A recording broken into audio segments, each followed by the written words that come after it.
मित्रों, महाराजा विक्रमादित्य को तो सभी लोग जानते हैं।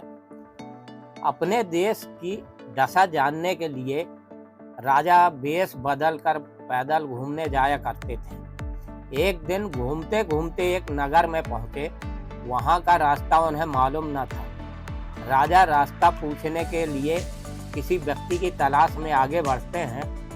वैसे ही उन्हें आगे एक हवलदार सरकारी वर्दी पहने हुए दिखा।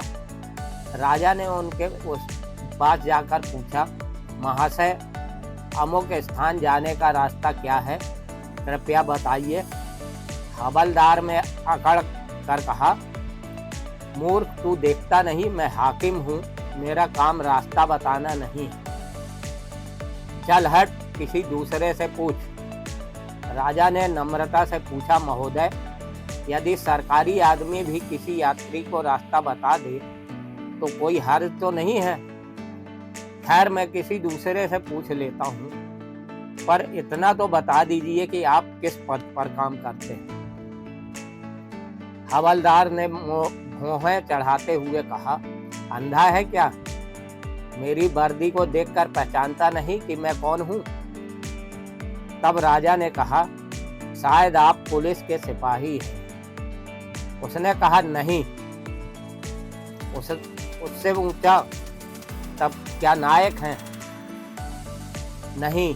उससे भी ऊंचा? अच्छा, तो आप हवलदार हैं। हवलदार ने कहा, अब तू जान गया कि मैं कौन हूं, पर यह तो बता, इतनी पूछताछ करने का तेरा क्या मतलब है, और तू है कौन? राजा ने कहा, मैं भी सरकारी आदमी हूं। सिपाही की ऐंठ कुछ कम हो गई। उसने पूछा, क्या तुम नायक हो? राजा ने कहा, नहीं। उससे ऊंचा? तब क्या आप हवलदार हैं? नहीं, उससे भी ऊंचा। तो क्या दरोगा हैं? नहीं, उससे भी ऊंचा। हवलदार ने कहा, तो क्या आप कप्तान हैं? राजा ने कहा, नहीं, उससे भी ऊंचा। सूबेदार जी हैं?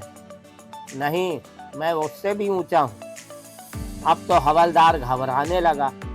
उसने पूछा, तब आप मंत्री जी हैं? राजा ने कहा, भाई, बस एक सीढ़ी और बाकी रह गई है। सिपाही ने गौर से देखा तो सादी पोशाक में महाराजा विक्रमादित्य सामने खड़े हैं। हवलदार के होश उड़ गए। वह गिड़गिड़ाता हुआ राजा के पांव पर गिर पड़ा और बड़ी दीनता से अपने अपराध की माफी मांगने लगा। राजा ने कहा, माफी मांगने की कोई बात नहीं। मैं जानता हूं कि जो जितने नीचे है वह उतने ही अकड़ते हैं। जब तुम बड़े बनोगे तो मेरी तरह तुम भी नम्रता का बर्ताव सीखोगे। जो जितना ही ऊंचा है वह उतना ही सहनशील एवं नम्र होता है, और जो जितना नीच और ओछा होता है वह उतना ही ऐंठा रहता है।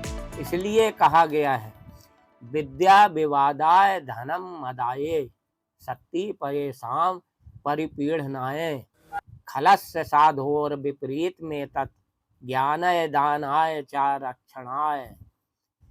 इसका मतलब यह हुआ, दुष्ट व्यक्ति के पास विद्या है तो वह विवाद करता है, और धन है तो घमंड करता है, और यदि शक्ति है तो दूसरों को परेशान करता है।